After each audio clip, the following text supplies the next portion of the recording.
Olá, me chamo Pablo Carvalho, sou músico percussionista e estudante de História.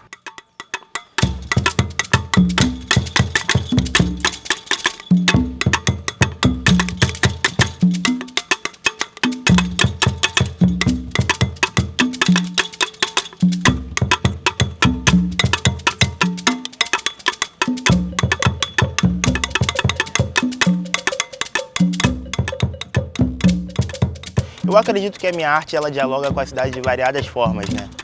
Eu sou um cara da Zona Norte do Rio de Janeiro, então essa cultura da Zona Norte está introjetada em mim, o funk, o samba, o charme, o soul, e eu levo tudo isso para minha música.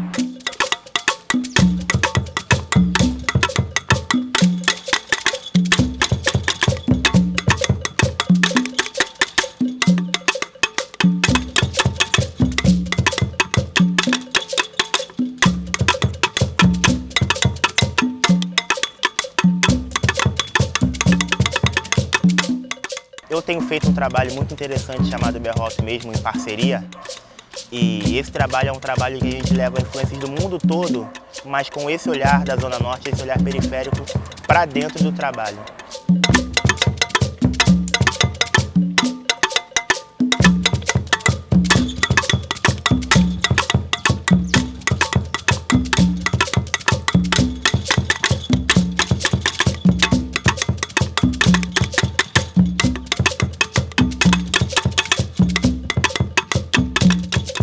O olhar da periferia, o olhar da favela é a ponte para o meu mundo e é a ponte para os meus olhares para o mundo, como ser humano e como músico de uma forma geral, como agente da cultura.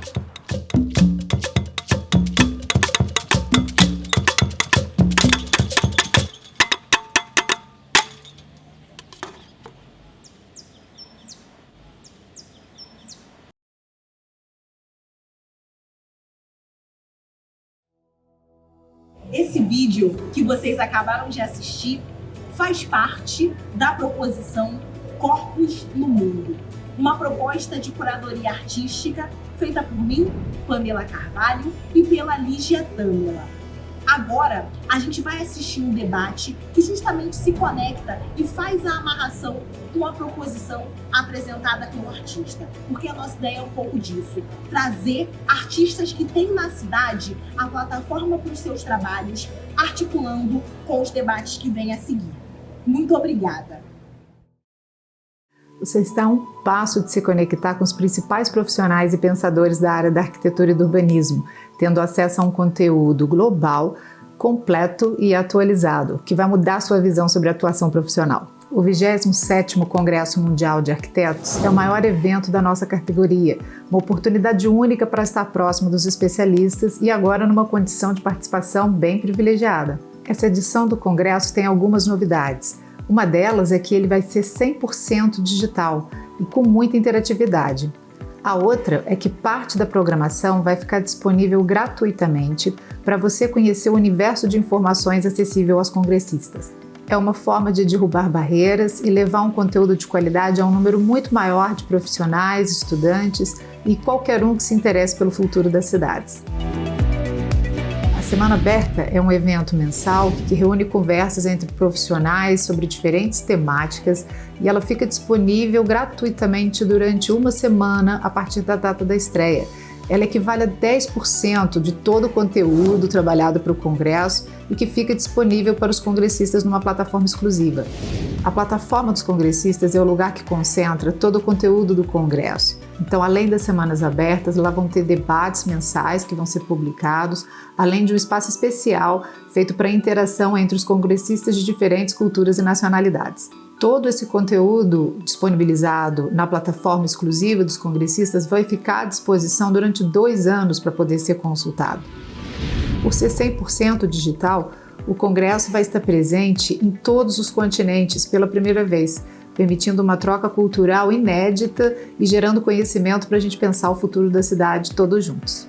Então vamos conversar sobre arquitetura e cidade? Rola a página para baixo para você ter mais informação sobre a promoção e as formas de inscrição.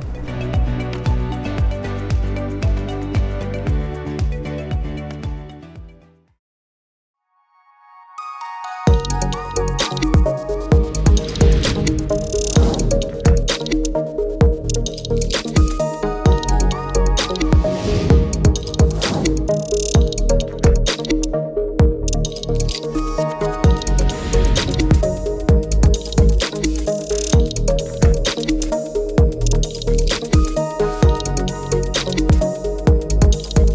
right, hello Brazil. I'm Christine Stefani. I'm an architect and urbanist and the founder of the Shapa Civic Data Lab.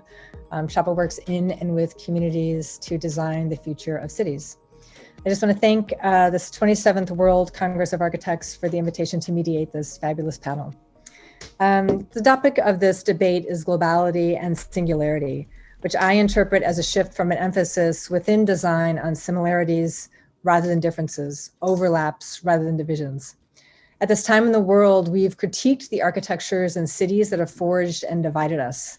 And so if the cityscapes of modernist public housing and our contemporary fragmented cities both reject a specific past, then what is it that these places and spaces can offer us in thinking about design that has an emphasis on similarities? To answer this question would require a longer talk. So for now, I put forward 5 points toward what I call a new intersectionality, or the interconnected morphologies of race, class, and gender, and how their nexus is shaped by the uneven distribution of the power in the built environment. These points are loosely based in Lefebvre's Right to the City. So Brazil, you know just a little bit about this. So point number 1, architects can manage how and where capitalism articulates on the ground. Point 2, architecture can design and must design for redistributional justice. Point number 3, architecture must design housing for actually existing families and economies. Number 4, informality is complex. Low-income neighborhoods are complex, but they have measurable patterns. Architecture has the choice to build within these parameters. Number 5, architecture is Black Lives Matter. So I want to introduce our 2 speakers. Juan Roman is a Chilean architect who is commissioned to design the architecture school at the University Talca, where he is professor and dean of the Architecture, Music, and Design School, which encompasses the architecture school. The goal of the Talca School, as is widely known, is to qualify architecture professionals who can respond to today's cultural challenges and changes. Our second speaker is Rusty Smith, an associate director of the Rural Studio, a design construction program at Auburn University in Alabama, United States. And Auburn offers architecture students a hands-on educational experience while helping needy communities in the rural Black Belt region of Alabama. Working in partnership with their neighbors and in nearby communities, students to find solutions, raise funds, design, and finally build design noteworthy programs and projects. Okay, so now we turn it over to Juan Roman, who will present. Okay, so I hand it over to Juan Roman. Bien, yo estoy en Chile, un país que yo lo entiendo como un país pobre, y dentro de Chile, bueno, estoy en Talca, una ciudad mediana en el país, que queda en el Valle Central, una zona de una tradición agrícola, en la que aún se pueden ver restos de ruralidad. Esta foto me parece es de Héctor Labarca, el fotógrafo, me parece que es del año pasado, en que este ciclista obviamente no es un millennial, ¿no? Es un señor que siempre ha andado en bicicleta, y se pueden ver atrás los grafitis actuales de las protestas que hubo en Chile el año pasado. Empezaron en octubre de 2019. Me interesa la foto porque creo que es a quien vemos. Un poco desde dónde habla, quizás yo hablo desde este señor. Creo que empiezo para mostrar el trabajo, empiezo con 3 ideas acerca de lo raro. Hace unos días en ArchDaily, en la página de ArchDaily, aparecieron los resultados de un concurso iberoamericano de proyectos de titulación donde aparecen como 20 proyectos, todos muy, muy bien dibujados. En realidad es sorprendente la calidad de los proyectos, pero aparece ahí este que está aquí abajo a la derecha, que es un proyecto bastante raro. Esto está hecho en Talca por Bernardita Marchand, y que es una estación de descanso para los arrieros. Los arrieros son los que llevan el ganado a la cordillera a pastar, a alimentarse en el verano. Y esto me parece sumamente raro, que en una, digamos, en la ilustración de los concursos de arquitectura, donde es todo muy refinado, etcétera, con mucha calidad, aparezca esto que está construido con restos de unos letreros camineros para dar cobijo a esta gente muy ruda que va con sus caballos y los animales a la cordillera. Entonces, me parece lo raro. Hay imágenes que desconciertan. Cuando algo en ella no está donde o cómo debiera estar, surgen las imágenes que desconciertan. Hay ahí una transgresión del orden, cualquiera sea, explícito o implícito. No se incluyen en esta categoría esas imágenes curiosas o ingeniosas que procuran la risa o la sonrisa, ni aquellas que retratan costumbres exóticas, sino que se trata de imágenes verdaderamente raras que verdaderamente transgreden un orden. Decir, por ejemplo, David Lynch o Chuck Palahniuk era traer a colación lo raro, ¿no? No como algo extraordinario o poco común, sino como singular. Creo que esa transgresión del orden, esa transgresión de la página de Art Daily, es la que hace Bernardita con este proyecto que lo construyó, me parece que el año pasado, en la cordillera de los Andes, como decía, con restos de letreros camineros y piedra. Lo segundo es acerca de la fascinación, quizás porque al menos a mí la imagen del trabajo de Bernardita me parece fascinante. En general, las obras que salen de Talca producen una cierta fascinación. En general es lo que me ha llegado, y a mí también. El proyecto de Felipe Muñoz en la costa, en la playa, tiene sus años, ¿no es cierto? Y interesante cómo lo escribe Roberto Fernández a raíz de lo que hace Barthes con sus estudios de fotografía, en que habla del punctum y el studium. Dice que el punctum emerge de la fascinación que suscita una reacción sensible en el espectador. A menudo aparecen imágenes producidas inconscientemente, siempre en modo casual y nunca resultante de un método. No hay manera de lograrlo, ¿no?, cuando uno quiere. Por tanto, también sin suplementos ficcionales o teatrales, sin impostación. Es algo que está ahí en su agresividad visual, pero que quizás el productor de la foto no alcanzó a advertir cuando la hizo. El studium gusta, el punctum ama. Me gusta la cita de Fernández. Y es algo que acompaña mucho lo que resulta o cómo se ha dado a conocer el trabajo de Talca. Son estas imágenes de un comedor de temporeros de Jimena, ellos recogen frambuesas. O esa imagen de un trabajo que hicimos hace un par de años aquí en la escuela.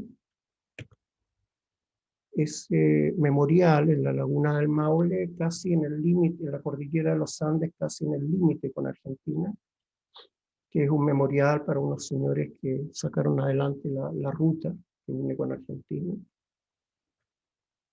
Esto, que era un refugio de pescadores también en la playa, en Chanco, me parece. O pero esto que también era un comedor de temporeros aquí entre las viñas del Valle Central donde se produce vino. Creo que todas estas imágenes contienen una cierta fascinación. Y eso, ¿por qué hablo también de la fascinación? Porque es para hablar de la realidad. Son las fotografías de Pablo Casals en lo que pueden ser antiguas viviendas rurales, que todavía están en pie en el Valle Central en Chile, y que los alumnos en la escuela en primer año, quizás con otro objetivo, con otra mentalidad, con otro momento, logran rehacer ese mundo con las cosas que encuentran en el valle, en el patio de su casa. Juan José Millás, escribió hace poco en El País, dice que la realidad es el resultado de un consenso, del que solo te puedes excluir a cambio de pagar el precio que corresponde. No es fácil excluirse de la realidad. Dice que según la época o el asunto, puede ir, ese precio que se paga puede ir desde la cárcel hasta la horca. Eso era antes, ¿no es cierto? Pasando por la multa, el exilio, el aislamiento, el escarnio público o el desarraigo.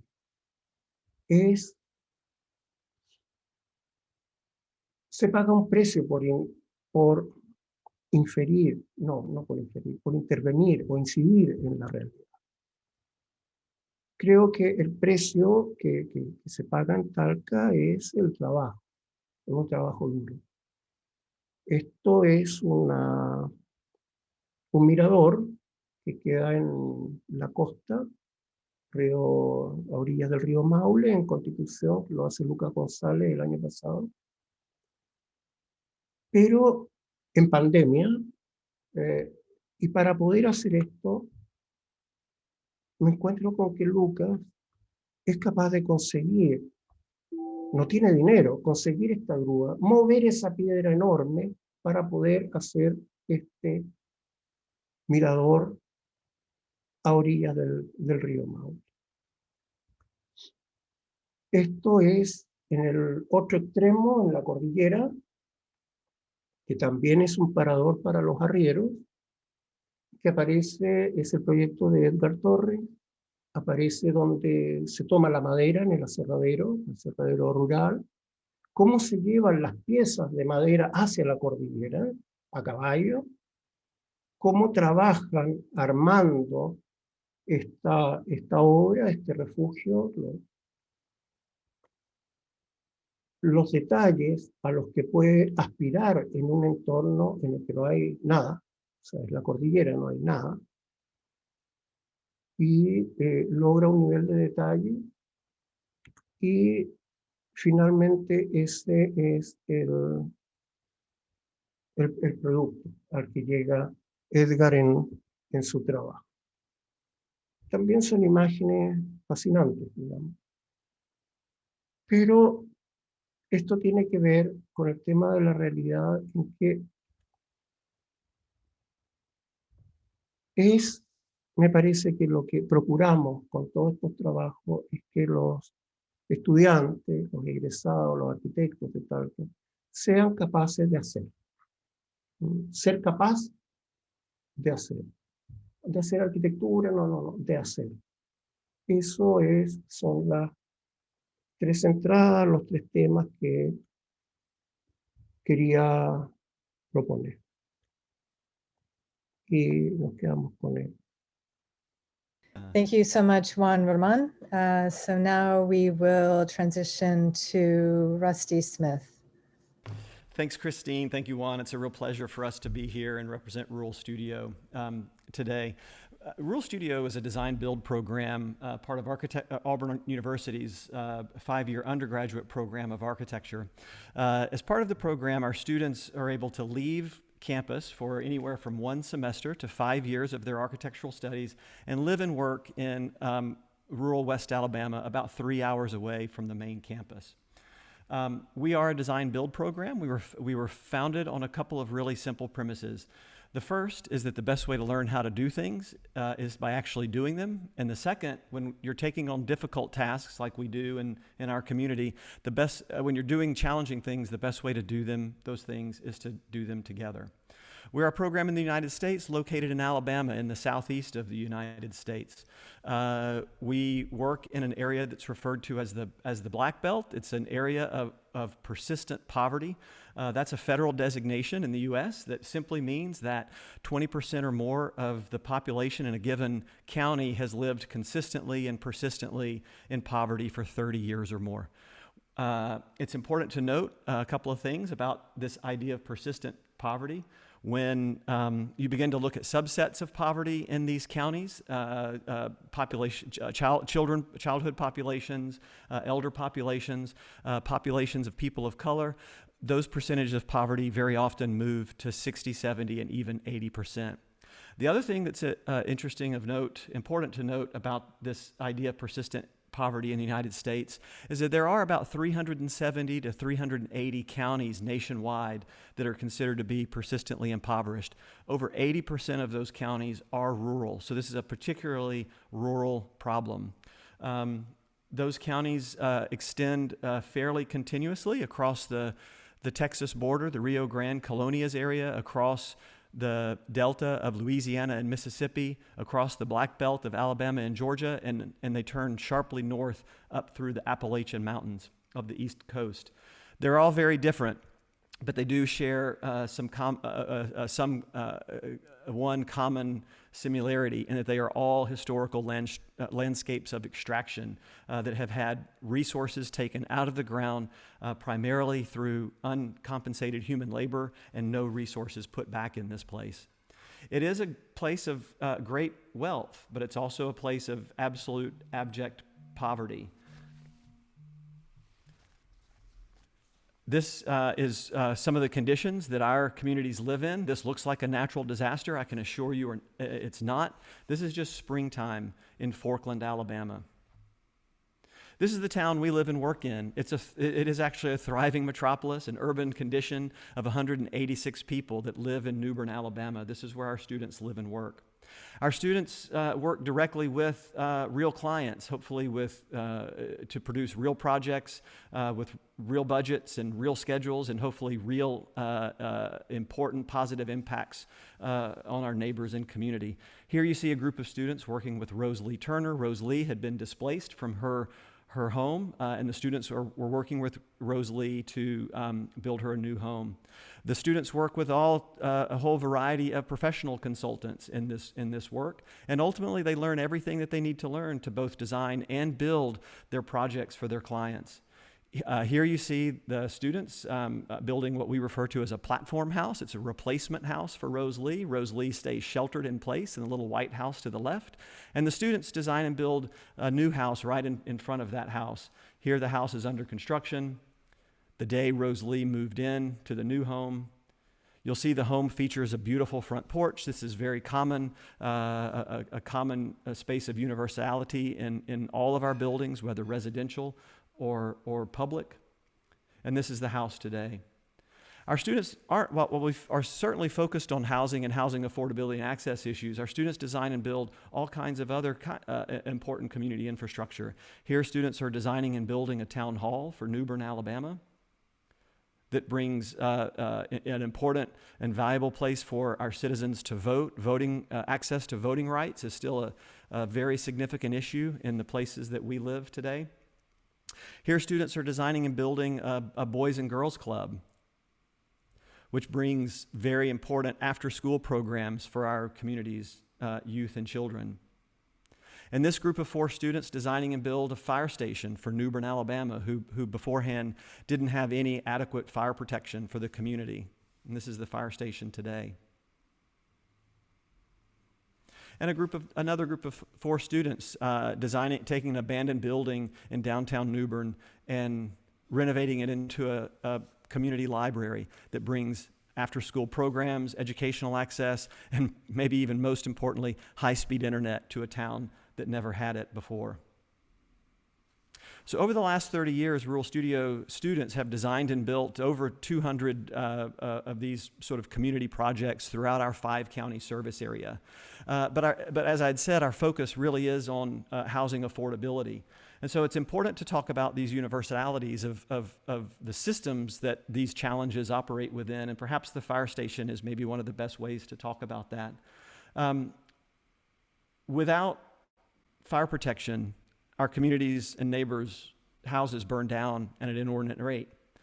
And when houses burn down at an inordinate rate, our homeowners can't get homeowners insurance, fire insurance. And if you can't get fire insurance, then you can't get a mortgage. And if you can't get a mortgage, no work at all that architects might do to design and build houses this way or build them that way are ever going to begin to solve this sort of challenge, this systems-based challenge. So you have to sort of begin to think about these issues of a whole piece, whole cloth. In this focus on housing affordability that I'd like to talk about relative to some of the universalities that we've sort of found along our 30-year trajectory, we've designed and built sort of countless single-family houses for our communities, and we've learned a handful of things. The first, at the very basic, houses have to be durable, buildable, weatherproof, and secure. All houses, whether affordable or not, they have to do these things.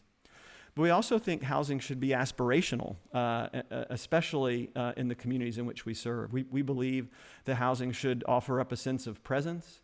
We think that it should foster intentionally a sense of community. We think that it should contribute directly to the health and wellness of the people who build the homes, as well, of course, the people who live in the homes. We think that they should provide long-term accommodation. Sheltering in place and aging in place is extraordinarily important in our communities. And in our world, we don't think of aging in place as something that's for old people. Aging in place begins in our rural communities the day you're born in a house. And then finally, housing should be able to be provided locally. It should be well crafted with local materials, local labor, and local know-how. We currently have a number of these housing prototypes that we're offering in our system that we sort of tailor and modify to many of our constituents. They're all named after the original homeowners that lived in those houses. This is Dave's house, MacArthur's house, Joanne's house, and Buster's house. These houses are designed so that they can meet all residential building codes, universal design standards, lending standards, and so on. And then we work actually to make sure that we communicate what it is that we build is extraordinarily important. And these are just a couple of the houses that we're working with external partners to provide in their communities. And in addition to talking about what we build, we've learned that it's important to communicate how we build, and maybe even more important, why we build that way. We're all familiar with the IKEA model, where given a set of sort of instructions, a stack of materials, and a funny little tool, we can all become very competent furniture builders. Housing is exactly the same way. We know everything about how we build the homes, and we know everything about the construction sequence. And we're working with our community building partners to provide that knowledge of what to build, how to build, and why to build. So the last thing that it's probably important to talk about these universalities, wherever we're dealing in urban areas, suburban areas, exurban areas, and even rural areas, we, as architects, we get really focused on what it costs to build a home. And that's really, really important. It becomes increasingly important to talk about not just what the house costs to build, however, but what it costs, what it actually begins to afford the homeowner. We found that our homeowners lose their homes not because they can't afford the initial construction of the house, but really for one of four key areas. The first thing that happens with our homeowners is they have an unexpected energy bill. So we live in a place where our energy bill can be $35 to $45 in March or April, and can be $300 or $400 in July or August. The second thing that happens is our families will have some unexpected maintenance or repair on their homes. We live in the Gulf Coast of the United States, where every hurricane that comes up into the Gulf Coast pauses over in our region as a tropical storm, and storm-related damage becomes extraordinarily disruptive to our homeowners. The third thing that happens with our homeowners, they may have an unexpected health care event in their lives. This has always been significantly impacted in our rural communities, but now in the days of the pandemic, where our community members are the most disproportionately impacted. They are rural, mostly elderly, poor, and Black. All of the key areas in which COVID has disproportionately impacted our communities. And the reason that is because of the respiratory comorbidities that our neighbors have directly because of the living conditions they find themselves. Housing is the direct link to this disproportionate impact in these communities. The fourth thing that happens is our community members live in sort of economies of part-time work, shift work, and seasonal work, and they also live in sharing economies where they share everything from food, transportation, elder care, child care, income, and even housing. Any disruption in that system can begin to have significant impacts on our families. So we believe that housing affordability has to focus on not just what a house costs to build, but again, this idea of what it affords. Homes, in order to be affordable, they have to be efficient, they have to be durable and resilient, they have to contribute directly to the health and wellness of the individuals and families that live there, and they have to contribute directly back to the community in which they serve. Working with our housing partners, we offer up a variety of variations and opportunities and solutions with these houses that can actually begin to directly address some of these issues of affordability, resilience, health and wellness, community outcomes, and durability. We operate in sort of an iterative process where, working with these communities, we can provide variations on these homes to respond to any of their particular needs in their areas. I'm going to stop there. I look forward to the questions and answer parts of the discussion. Christine, thanks again for moderating and having us here today. Thank you so much, Rusty and Juan. So these were wonderful presentations. I'm very appreciative that you're here today and sharing your work across continents. So I have a couple of questions. I mean, both of your arenas of work deal, of course, with the focus of this panel, which is singularity and globality. Rusty, you dealt with this issue of globality, and Juan, your work fits squarely within the notion of singularity. So I can see why the pairing was made. So I'll start with a couple of questions, starting with the singularity. I'll start with a couple of questions for Juan. One of the things I would like to understand is how you begin to define context, and at what scale of impact do you aspire to transform? Yo creo que interesa mucho la escala local. Hace años vi una conferencia de Kurt Glass en Barcelona respecto de la enseñanza de la arquitectura, y él la abrió con una pregunta: ¿dónde enseño arquitectura? Creo que ese dónde es muy importante, define tanto al estudiante, al que uno va a formar como arquitecto, como el medio en el que se va a incidir. Entonces es un trabajo netamente local, que tiende a lo local, que tiene un interés en alcanzar al territorio. No es un tema de Talca es una ciudad, sino que es al territorio que incluye a la ciudad, pero también incluye el campo, las caletas, los ríos, los campesinos, qué sé yo, un entorno más grande y más complejo. Lo curioso es que hace algún tiempo Rodrigo Chewar publica su obra de titulación, que la hace un poco más al sur, en Villarrica, Pinohuacho, que es bastante conocida, y aparece en la portada de una revista en Corea, la revista C3, aparece en la portada. Y eso le ha dado al quehacer de Talca un eco global. Es conocida, o sea, yo voy a, no sé, en España, doctorado, me dice, Talca, sí, Talca, claro, Pino Guacho, sí, lo que ustedes hacen, etc. Pero nuestro interés por dónde enseño arquitectura tiene que ser muy local. Well, I think it's interesting because, architecture, design, we are, I would say that most would claim that their work deals with context, but given that we are now in a post-critical, maybe post-critical phase, the idea of context can be, can vary wildly depending on particular ontologies and epistemologies of the designer.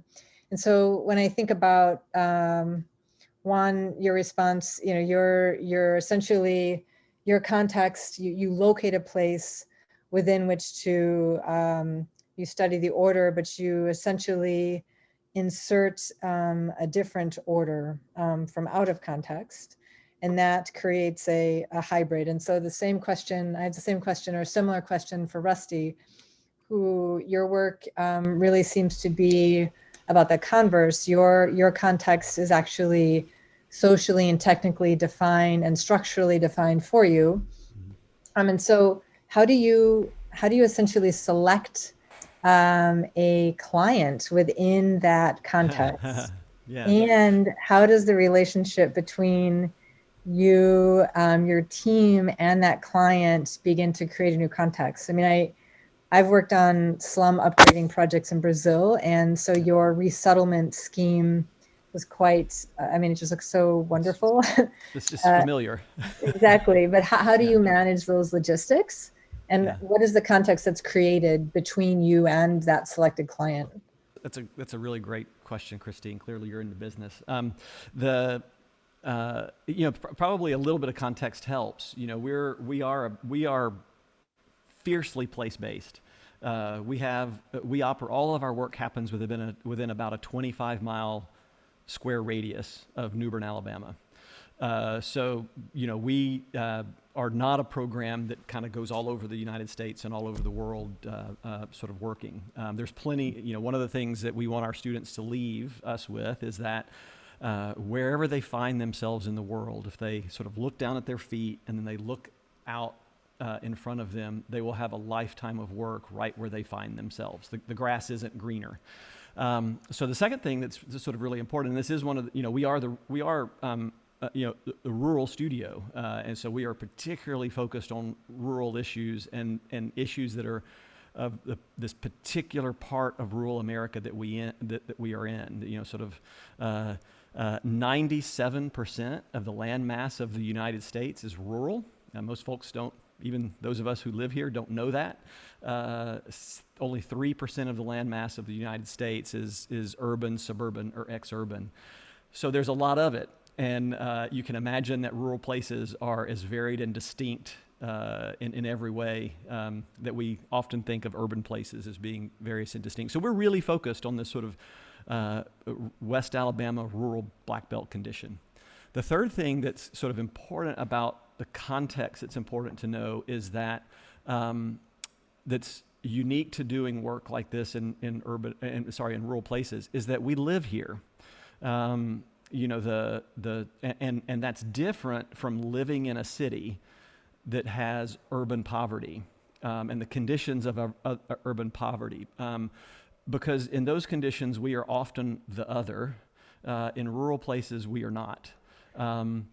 No amount of money or resources changes the fact that we get our food from the same places, our children go to the same schools, our water comes from the same places, our housing stock is exactly the same.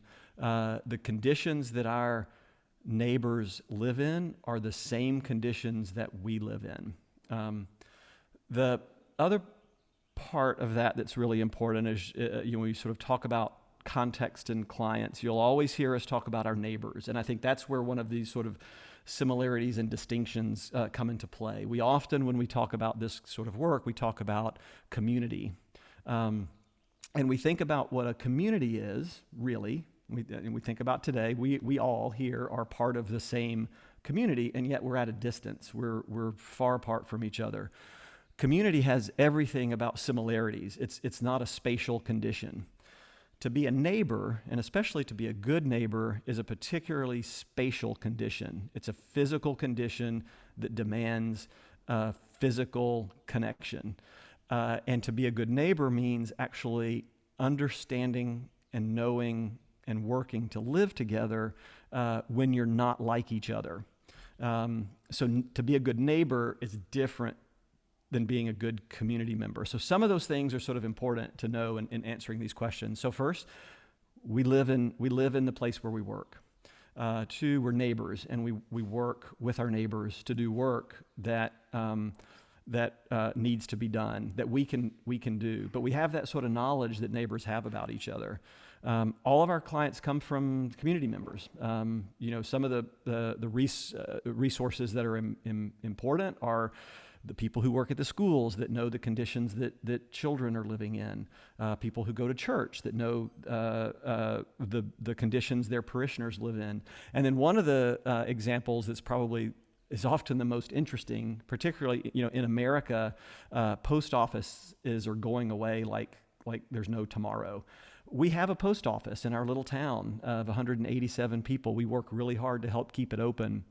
The letter carriers know the most about what's going on in a community because they go to people's doors, knock on doors, see inside their house to deliver the mail every single day. It's not a resource that we think that the post office is really, it's not part of their job, but they're an extraordinary resource in where our clients come from. It's a long answer. We don't invent projects. Our neighbors in partnership bring projects to us, whether they're for individual homeowners that need a home or a much larger community project. They come from the community and from our neighbors themselves. Well, I grew up in a town of 900 people, and that's where I am. That's where I've been living during COVID. So, and we have one little post office, and it's hanging on. Oh, that's fantastic. That's great.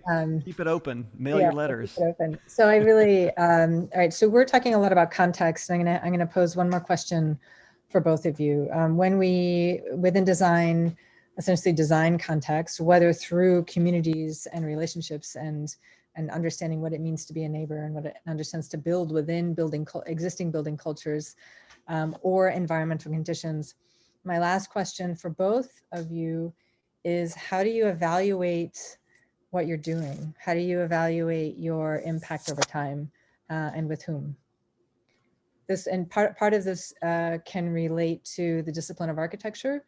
Within the discipline of architecture, especially architecture schools, how does a program like the Rural Studio that is so contextually place-based, so rooted in many of the ways of thinking that emerged around Katrina, a little bit after Koolhaas went to Lagos. So how do you begin over this trajectory of change within architecture education, but also within the discipline, how do you evaluate what you're doing and with whom?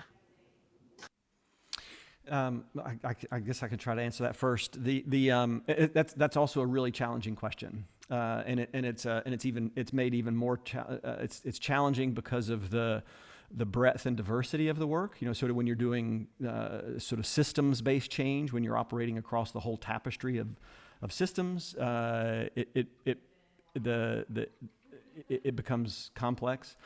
When you're working in rural places, it becomes really difficult, but very important to be able to measure that impact. It's a real wonky answer, but we live and die by support, whether it's through philanthropy, private or public contracts and grants. So being able to measure impact is really important. Most folks that support work like we do are used to working in urban areas where they always sort of talking about 10,000 of this and 1 million of that. In a community of 186 people, building 2 houses can have a significant impact on a community, but it doesn't look like scale in an urban area. And so that challenge for us is extraordinarily important. To be honest, we're really good at the qualitative part. If we can show it to you and talk to you about it, we've got you. If you come visit, we've really got you. It's just those things, you know it when you see it. The quantitative part, honestly, is the part that we continue to work on with many of our partners. And it has more to do with educating our sponsors and our supporters about what scale and impact looks like, than to try to make scale and impact in these rural places look like what they're used to. So it's a real education piece from our standpoint. Lastly, it's not just, and I think this is obviously this is where Juan and I are I know in many places we're squarely aligned. It's not just the impact with our neighbors and the communities of which we work and service. We're both architecture. We both run architecture schools, and the impact on our students and the roles that they play when they go out in the world to practice, and the expectations that they have when they go out and practice, we think is probably one of the most significant impacts that we make on the future of the discipline. Thank you so much, Rusty.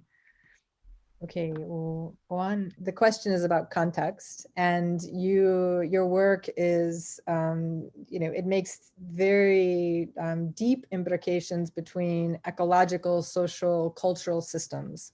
Those are very difficult to measure. And so by measure or evaluate, I don't mean to imply something quantitative, but I'm interested in understanding how you evaluate and how your students evaluate their work, their positionality over time, and how that reflection folds back into your process and potentially shapes pedagogy, the discipline, and the projects themselves.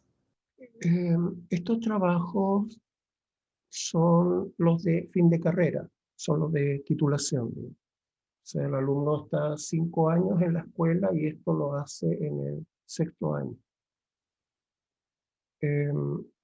Y es un ejercicio que permite verificar que las competencias que requiere el arquitecto las tiene, sea por ley, por programas de educación, etc.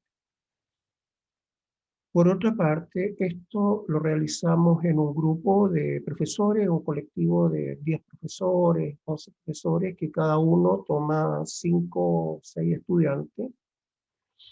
Y la tutoría es individual, y cada tanto, una vez al mes, una vez cada 2 meses, nos juntamos todos y todos criticamos los proyectos de todos.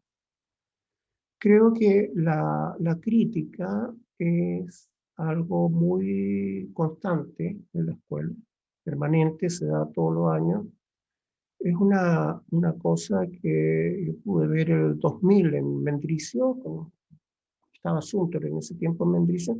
Ellos se reunían en torno a la mesa de los proyectos y se invitaba a gente a criticar.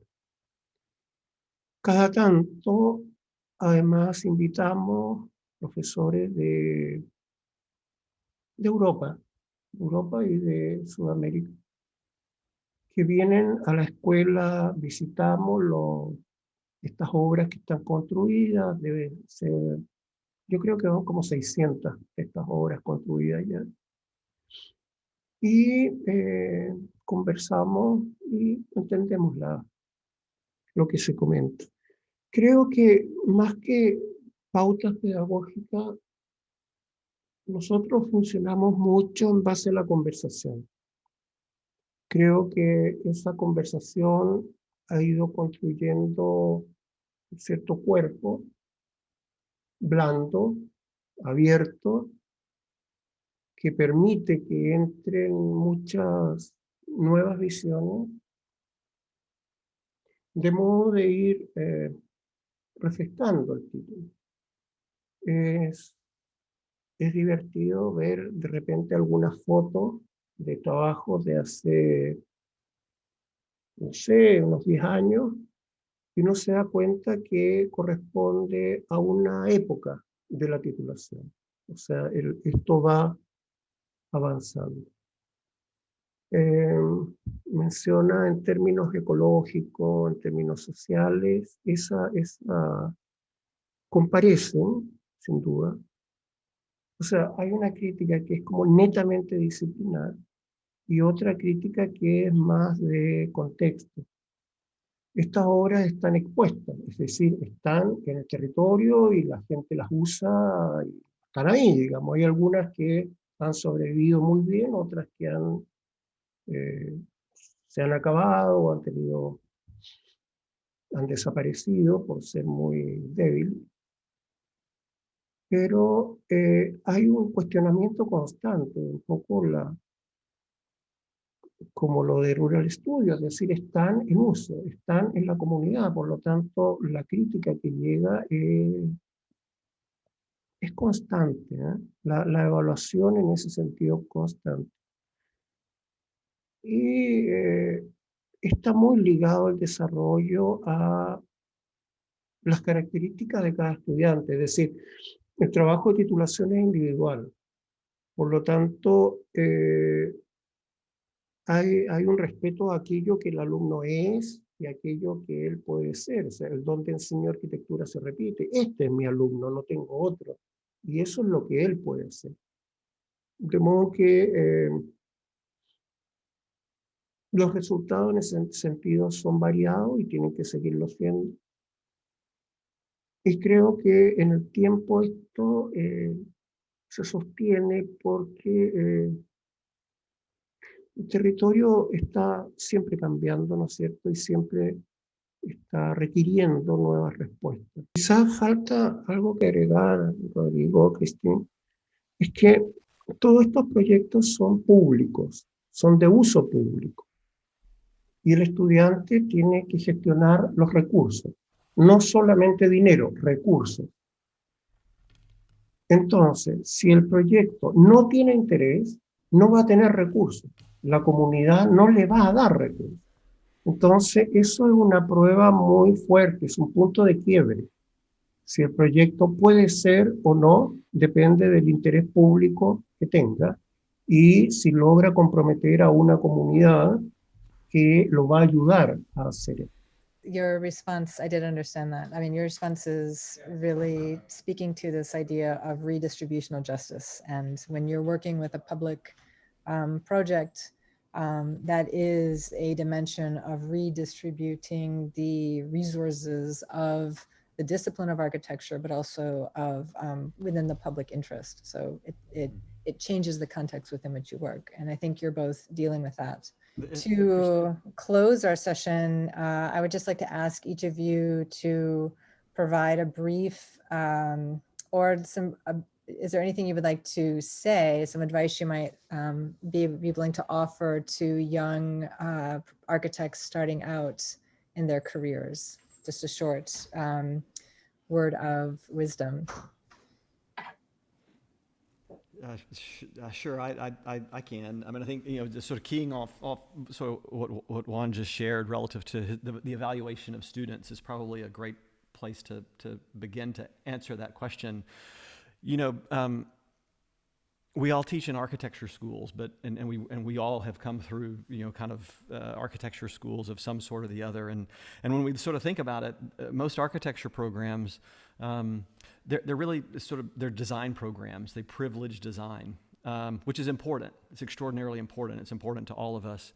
When you actually sort of begin to engage in this kind of hands-on work, suddenly design becomes one of many things that are privileged and actually allows this sort of diversity of interpretation and evaluation and actually contribution and meaningfulness that a student can bring.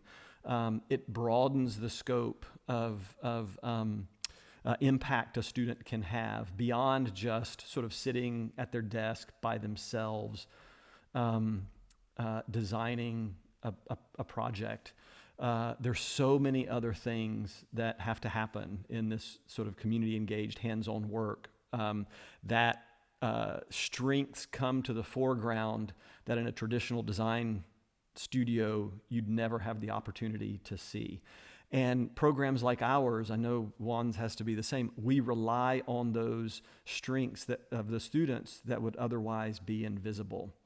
I think what they do for us, what students have to know in programs like ours, we're doing really challenging things that we ourselves don't know how to do. That's one of the things in these kind of hands-on programs. We're constantly asking questions or asked to address questions that we don't know the answers to. We rely on the students' work, not from just a production standpoint, but it's in addressing these really difficult sort of situations. Our own experience can get in the way for actually seeing another way.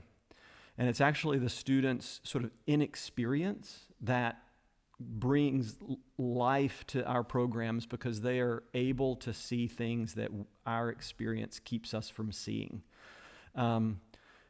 They have, finally, I'd say, the students, the young people have the most to lose today. Folks like us have kind of screwed things up, just to be honest. If we didn't know how to fix it before, it's a challenge to think we know how to fix it now. And our job as educators is to work really hard to get out of the way a little bit and allow the students the space to design and build and make the world that they expect. Because the world that we expected is not all that great. So that sounds kind of down and dour, but it's not. I think because of the young people that we work with, I think the future, I'm so optimistic about the future. When we get out of the way a little bit, the future is going to be okay. So keep coming. This is a place where you can make a difference. It's a place where you can make an actionable difference right now. You don't, in a hands-on design build architecture program, you don't have to wait to grow up to make a difference. You can make a difference as you're learning how to do it.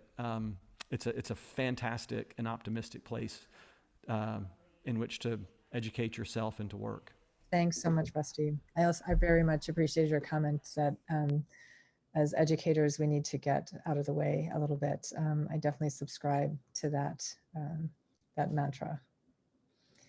So Roman, Juan Roman, my question, a pergunta é, você pode, usted tiene uma frase, uma palavra para os profissionais jovens que estão começando a carreira? Tem alguma coisa que você pode oferecer a essa geração de arquitetos? Es raro, uno habla tanto con los jóvenes, habla todo el día con los jóvenes, y creo que algo que queda, o al menos lo que yo intento transmitir, es el ser capaces de ver al otro y aceptarlo en su legitimidad, entenderlo legítimo. Creo que es lo que me interesa decirle, algo que viene de Maturana, ¿no es cierto? Alguien lo reconocerá. Pero es el desarrollar la capacidad de aceptar, de ver al otro y aceptarlo, para poder hacer un buen trabajo. Y teniendo eso hay que trabajar y trabajar. Well, I think that's a wonderful closure to the panel, because with Rusty's comments about educators moving aside and listening first, and Juan's on the other end, I think we should have a pretty, we have a solid roadmap for moving forward within the discipline of architecture. Okay, well, I want to thank everyone for attending this panel on globality and singularity, and have a wonderful day, and we'll talk soon. Thanks, everyone. Thanks all. Gracias.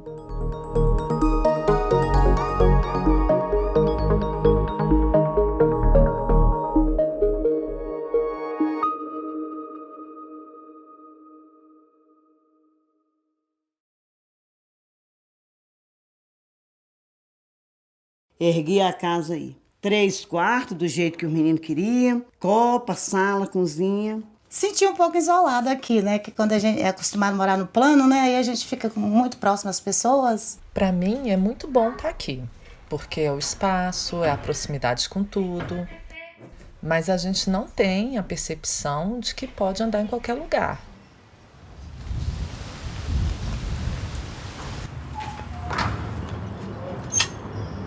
As nossas cidades estão preparadas para receber a mulher? Em meio à complexidade do espaço urbano, a mulher busca o seu lugar, superando barreiras e enfrentando o medo. Precisamos construir cidades que proporcionem maior autonomia à mulher. Uma cidade que atenda às mulheres é uma cidade melhor para todos.